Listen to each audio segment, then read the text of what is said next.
주어지는 하루의 시작에서 숨을 크게 쉬고 하나님을 기억하길 원합니다. 우리의 왕 되신 하나님을 의지하며 우리의 인생을 내어드리길 원합니다. 다 함께 사도신경으로 우리의 신앙을 고백하겠습니다. 전능하사 천지를 만드신 하나님 아버지를 내가 믿사오며 그 외아들 우리 주 예수 그리스도를 믿사오니 이는 성령으로 잉태하사 동정녀 마리아에게 나시고 본디오 빌라도에게 고난을 받으사 십자가에 못 박혀 죽으시고 장사한 지 사흘 만에 죽은 자 가운데서 다시 살아나시며 하늘에 오르사 전능하신 하나님 우편에 앉아 계시다가 조리로서 산 자와 죽은 자를 심판하러 오시리라. 성령을 믿사오며 거룩한 공예와 성도가 서로 교통하는 것과 죄를 사하여 주시는 것과 몸이 다시 사는 것과 영원히 사는 것을 믿사옵나이다. 아멘.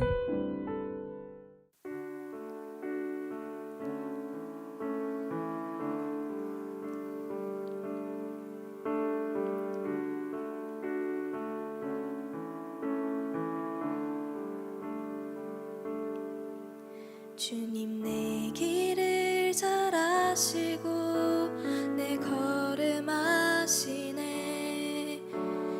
어둠에서 빛을 내시는 그분을 믿네.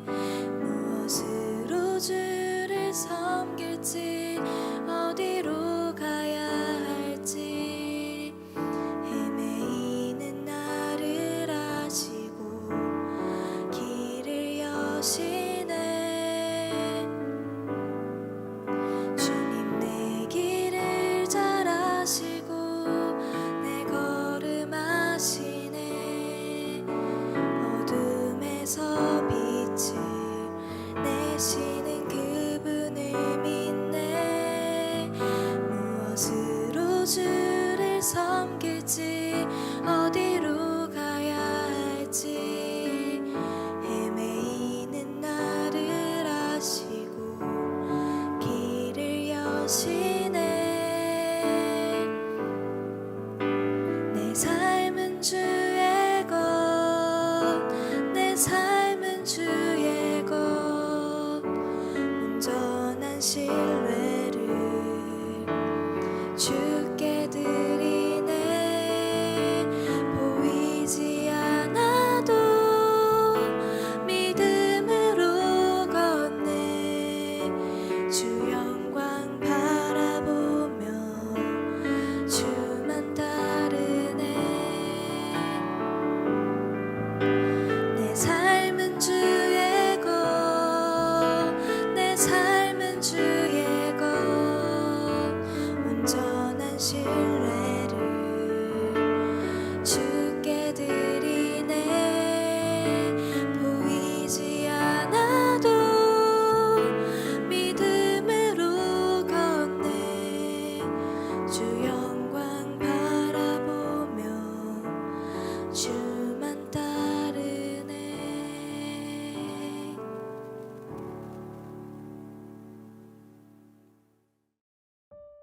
오늘 우리가 함께 나눌 말씀은 예레미야 37장 6절부터 10절입니다. 여호와의 말씀이 선지자 예레미야에게 임하여 이르시되 이스라엘의 하나님 여호와께서 이와 같이 말씀하시니라. 너희를 보내어 내게 구하게 한 유다의 왕에게 아뢰라. 너희를 도우려고 나왔던 바로의 군대는 자기 땅 애굽으로 돌아가겠고 갈대아인이 다시 와서 이 성을 쳐서 빼앗아 불사르리라. 여호와께서 이와 같이 말씀하시니라. 너희는 스스로 속여 말하기를 갈대아인이 반드시 우리를 떠나리라 하지 말라. 그들이 떠나지 아니하리라. 가령 너희가 너희를 치는 갈대아인의 온 군대를 쳐서 그 중에 부상자만 남긴다 할지라도 그들이 각기 장막에서 일어나 이 성을 불사르리라. 아멘. 반갑습니다. 오늘 예레미야 37장 6절부터 10절을 중심으로 도움이라는 주제의 말씀을 함께 나누겠습니다. 시드기야는 자기들에게 닥친 어려움을 보면서 하나님께 기도했습니다. 자기 혼자만 기도한 게 아니라 예레미야에게까지 사람을 보내서 자기와 나라를 위해서 기도해달라고 부탁했습니다. 그러나 그게 하나님께 은혜를 구한 것은 아니었다고 분명히 말씀을 드렸습니다. 하나님께서는 하나님을 찾는 것을 사람이 주문을 외우는 것처럼 하기를 원하시지 않는다고 말씀드렸습니다. 주문을 외우는 방식이 무엇입니까? 목적을 이루기 위해서 상대의 마음을 움직일 만한 말을 하는 겁니다. 가령 잘못했습니다. 용서해 주십시오. 돌이키겠습니다. 회복시켜 주십시오. 이게 다 맞는 말입니다. 그러나 그렇게 말하는 것은 그 목적이 하나님께 있는 게 아니라 자기 자신에게 있는 거죠. 그리고 그렇게 될 때 하나님은 그것을 절대로 받지 않으신다는 겁니다. 그들은 그런 말을 해서라도 하나님의 마음을 돌리고 싶은 겁니다. 그런 말을 하면 하나님이 그들에게 대한 하나님의 의지를 꺾어주고 하나님의 뜻을 돌이킬 거라고 생각하는 겁니다. 하나님의 뜻을 돌이키기 위한 단어들을 쓰는 거죠. 그렇게 해서라도 더 이상 자기에게 어려움을 하나님이 허락하지 않기를 바라는 것입니다. 그래서 일단 그런 말들을 외치고 눈물을 보이면 하나님이 그 뜻을 돌이키실 거라고 지레짐작하는 겁니다. 그래서 그게 주문인 겁니다. 주문을 외우면 마술이 이루어진다고 믿는 사람들과 같은 거죠. 뭐 금 나와라 뚝딱 외치면 금이 나온다고 믿는 사람들이 그렇게 하는 것처럼 하나님께 나아가서 회개 혹은 돌이킴이라는 어떤 명목 아래에서 외쳐지는 말들을 그런 목적을 두고 행하는 거죠. 그러나 하나님은 그런 게 아니고 그들의 마음을 원하신다고 말씀을 드렸습니다. 그들이 마음을 돌이켜서 하나님께로 향하지 않는다면 하나님은 그들의 순간적인 말에 절대로 속지 않으실 겁니다. 회개인 것처럼 느껴지는 어떤 말들, 그런 식의 어떤 주문을 외운다고 해도 마음이 같이 가지 않는 한, 다만 문제를 해결하기 위한 주문일 때 그것으로는 하나님의 어떤 마음도 얻을 수가 없습니다. 그런데 그게 시드기야였습니다. 시드기야가 기도했을 때 그는 하나님의 마음을 움직여 보고 싶었을 겁니다. 그런데 재미있는 일이 일어났죠. 시드기야가 기도할 때 자기가 보기에 나름대로 의미 있는 일이 일어난 겁니다. 예루살렘을 에워싸고 있던 바벨론 군대가 모두 철수한 거죠. 시드기야는 아마도 자기의 기도가 응답됐다고 생각했는지도 모릅니다. 그런데 그런 게 아니었습니다. 바벨론이 물러간 것은 시드기야의 기도의 응답이 아니었고 단지 애굽의 군대가 예루살렘 쪽으로 오고 있다는 소문을 바벨론이 들었기 때문입니다. 그러나 그 모든 상황 속에서도 시드기야는 아마 그것이 바벨론이 물러간 것, 바벨론이 물러갈 수 있도록 애굽 군대가 온 모든 것들이 자기의 기도의 능력이라고 생각했을 겁니다. 그러면서 역시 애굽만이 자기들을 도울 수 있는 능력이라고 확신했던 것 같습니다. 그래서 하나님께서 예레미야를 통해서 그렇지 않다는 것을 분명히 말씀하십니다. 바벨론이 떠나간 게 너희에게 복이 아니고 애굽이 오는 것처럼 보이는 것이 너희에게 복이 아니고 오히려 너희는 바벨론으로 모두 끌려가게 될 거다. 이렇게 말씀을 주시는 게 오늘 본문입니다. 6절부터 보시면 여호와의 말씀이 선지자 예레미야에게 임하여 이르시되 이스라엘의 하나님 여호와께서 이와 같이 말씀하시니라. 너희를 보내어 내게 구하게 한 유다의 왕에게 아뢰라. 너희를 도우려고 나왔던 바로의 군대는 자기 땅 애굽으로 돌아가겠고 갈대아인이 다시 와서 이 성을 쳐서 빼앗아 불사르리라. 자, 이 말씀을 잘 보면 두 가지 의미가 있습니다. 너희가 그토록 믿는 애굽의 군대는 너희를 영원히 지켜줄 수 없다는 거죠. 애굽의 군대는 반드시 다시 돌아갈 거고 바벨론은 결국 다시 와서 이 성을 빼앗고 불사를 건데 애굽은 결국 너희를 지켜줄 수 있는 존재가 아니다. 이런 말입니다. 그러면서 마치 우리가 기도를 더 열심히 하면 잘못했습니다라고 외치면 한 번이라도 더 울면 밤새도록 기도하면 마치 바벨론이 우리에게서 떠나서 안 쳐들어올 거라고 말하는 그 거짓말을 믿지 말라는 겁니다. 너네가 더 열심히 기도하면 애굽이 너희를 도와줄 거다. 그러니까 하나님께 더 많이 기도해라. 그거 믿지 말라는 거죠. 오히려 그들은 반드시 쳐들어올 거고 그렇게 되면 너희는 결국 망하게 될 거다. 이게 하나님의 말씀이었습니다. 9절을 보시면 여호와께서 이와 같이 말씀하시니라. 너희는 스스로 속여 말하기를 갈대아인이 반드시 우리를 떠나리라 하지 말라. 그들이 떠나지 아니하리라.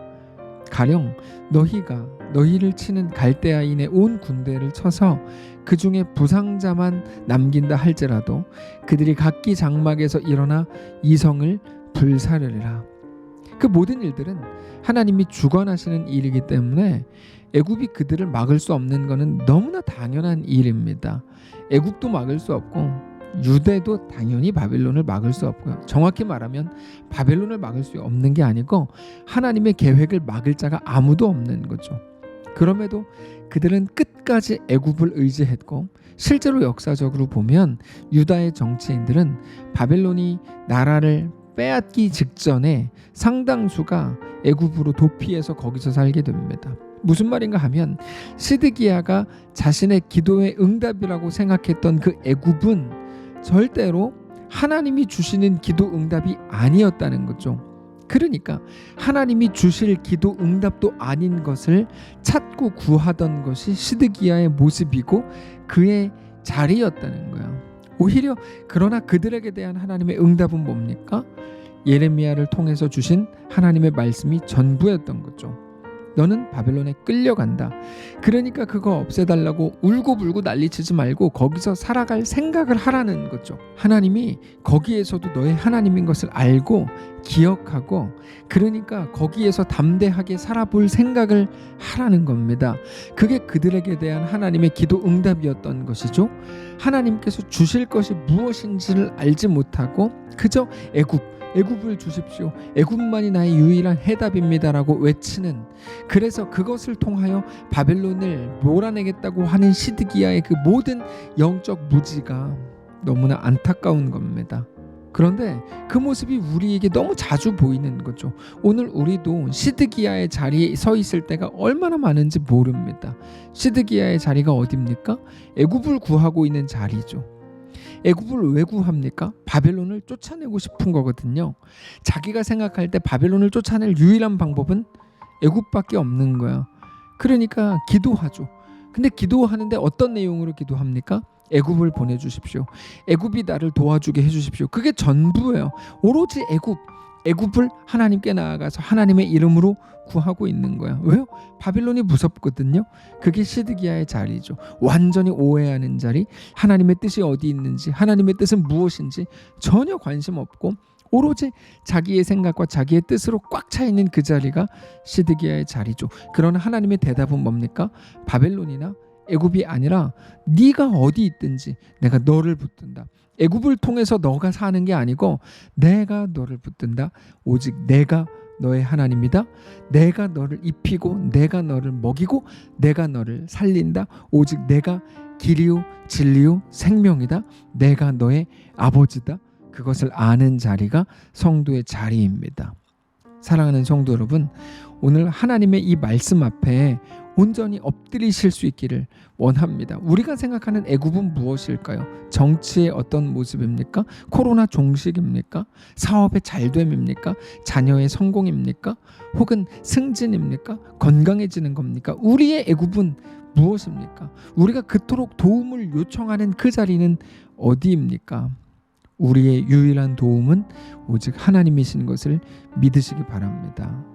여전히 하나님의 이름으로 애굽을 구하던 모든 모습에서 이제는 돌이켜서 어느 자리에서도 애굽의 도움 없이도, 아니 바벨론이 쳐들어오지 않아도, 아니 바벨론이 쳐들어온 그 자리에서도 오직 하나님만 우리의 아버지요, 하나님 한 분만으로 만족하고 하나님 한 분만으로 살아가게 되는 거룩한 주의 백성들 되시기를 축복합니다. 기도하겠습니다. 살아계신 하나님, 하나님의 이름으로 애굽을 구했던 우리를 불쌍히 여겨주십시오. 하나님의 뜻과 하나님의 마음에 대해서 관심 없었고 오로지 내가 생각하는 애굽, 내가 가장 두려워하는 바벨론을 막아줄 수 있다고 생각했던 나에 대한 애굽에 매여 있었던 우리를 불쌍히 여기시고 이제 하나님 앞에 온전히 나아가 하나님만 내 왕이요 아버지요 내 길과 진리와 생명이신 것을 믿습니다. 우리의 삶의 현장에서 그렇게 고백하는 귀한 모든 성도들 되도록 축복하시옵소서. 우리 주인 되신 살아계신 예수님의 이름으로 기도합니다. 아멘. 사랑하는 성도 여러분, 오늘 하루를 하나님께서 허락하셨습니다. 믿음으로 넉넉히 살게 되시기를 바라고 어느 자리에 계시든지 주님만을 바라보시기를 원합니다. 특별히 내일 주일입니다. 거룩한 주일, 놀랍게 하나님을 기뻐하고 하나님만을 경배하여 하나님께 그렇게 온전히 속하게 되는 귀한 날 되시기를 축복합니다.